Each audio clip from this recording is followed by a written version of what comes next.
All right, and we are back here on the GSMC Football Podcast. And for the fourth part of the show, we are going to now get into talking about the Vikings Falcons game from yesterday. We'll talk about Kirk Cousins and Sam Darnold and how they did. Kirk Cousins, this was his first game back in Minnesota since he signed with the Falcons. And, it kind of went more of the same for him as it has in recent weeks, where turn the ball over and the Falcons lose yet another game, and they are now in second place in the NFC South. And the Buccaneers now are in first place. But that is for the next segment. Sam Darnold, though. Let's get into him, though. He was great yesterday. 5 touchdown passes, 347 yards passing. Both receivers, Justin Jefferson and Jordan Addison, had big games. He was solid yesterday. And the Vikings are 11-2. They're keeping pace with the Lions for the division. They're still one game behind them. And, they're going to have an opportunity, if they keep winning, to try to take this division. And, you had 2 receivers. They finished with around the same stats. Jordan Addison had 8 receptions for 133 yards. Justin Jefferson had 7 for 132. Addison had 3 touchdowns. Jefferson had 2. Falcons' defense was lost on certain plays. There was that one Jefferson touchdown where I don't know what the Falcons' defensive back is doing. He just did not know where the ball was. And Jefferson is just sitting there waiting for Darnold to throw the ball to him, which he eventually got it and scored. But, yeah, the Falcons it's been a rough stretch for them. Now, I will say, though, it was more of the same for Kirk Cousins, but I thought at times he was a little bit better because this game was close at one point. Falcons actually, on their first drive, they went right down the field and scored a touchdown. And Tyler Algier scored a touchdown from 6 yards out. The Falcons' running game actually was working.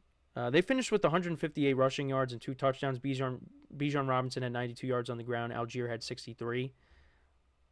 But, yeah, it was just, then the Vikings pulled away at the end. Darnell Mooney had a big game for the Falcons. Ray-Ray McCloud had 98 yards receiving. Mooney had 142. Drake London had 70 yards.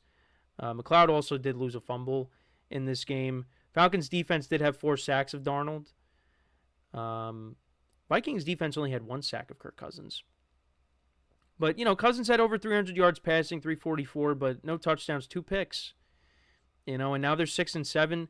They have now lost 4 games in a row. 4 games in a row. And Kirk Cousins, in his last 4 games, if I could pull it up here, he has no touchdown passes to 8 interceptions. I can't believe that.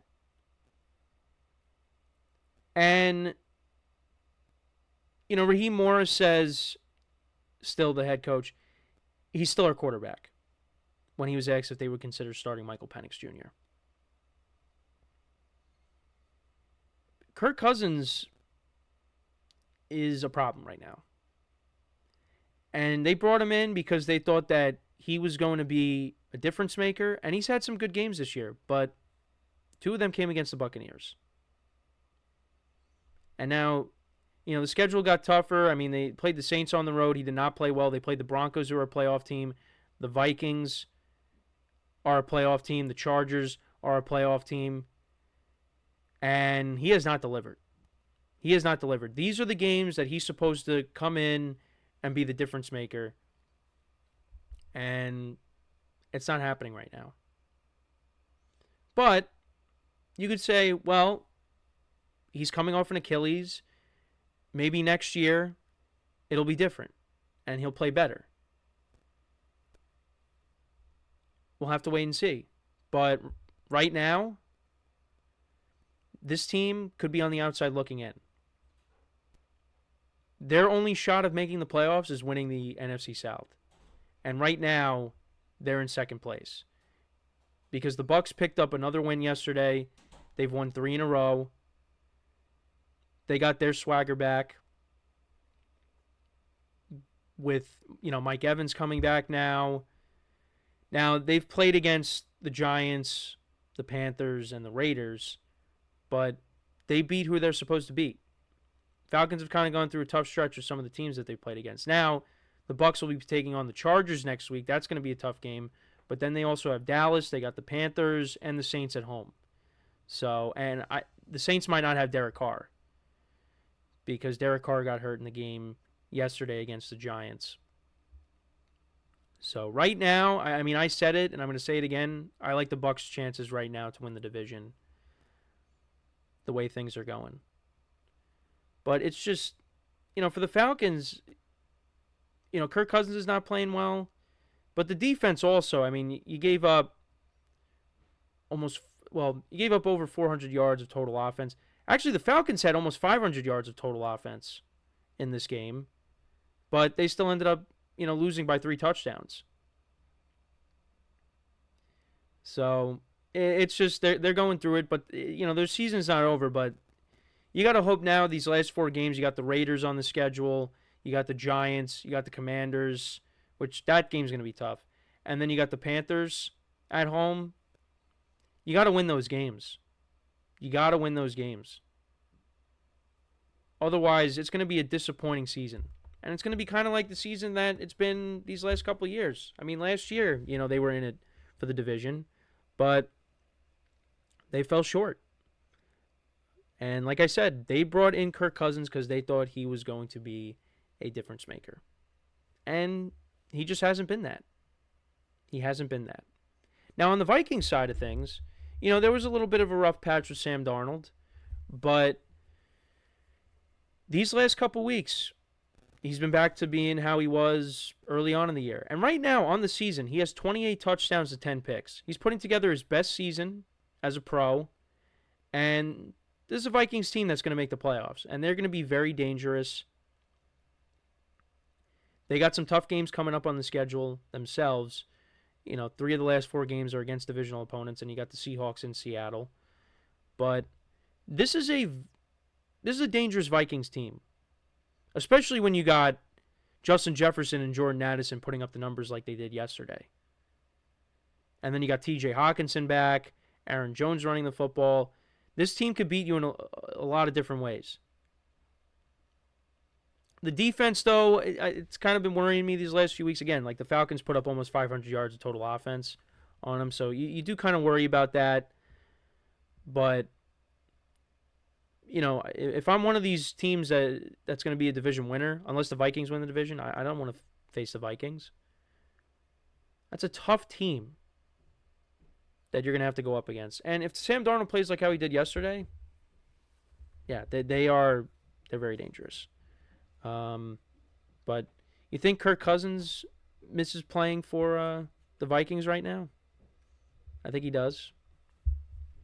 But I think he wanted to go to a different team and try something new. I think the Vikings were, of course, maybe skeptical of his return because, he's coming off of a significant injury. But, you had Justin Jefferson. You had really good playmakers. And not to say the playmakers on the Falcons aren't good, but they're not as good as what he had in Minnesota. Bijan Robinson is a really good player. But, you would take the pass catchers of the Vikings over what they have in Atlanta. But it's just he's coming off of a significant injury, too. Again, we'll see how next year goes for him. Because maybe that's it. Maybe it's just that. But I'm curious to see how this year plays out, the end of this year. Because what if they do decide to put in Michael Penix? Which I don't think would be right for him, just because you're throwing him in. Now, the Falcons are on the light part of their schedule, but, they're in the middle of a playoff race for the division, and you're just going to decide, all right, we're going to throw in our rookie quarterback and see if he can, lead us to the promised land. as opposed to the guy that you gave, I think it was $100 million guaranteed to. Yeah, I don't know. I don't really agree with that, despite how poorly Kirk Cousins has played as of late. So, yeah, another loss for the Falcons. For the Vikings, I didn't expect them to have 11 wins at this point. I don't think many people did. But it's a credit to that team, Kevin O'Connell and coaching staff, and Sam Darnold, how well he's played. And I said that. I said, look, I didn't really know how the quarterback position was going to be this year. But Sam Darnold has exceeded expectations. And it does make you wonder, when it comes to the Vikings now, what they're going to do.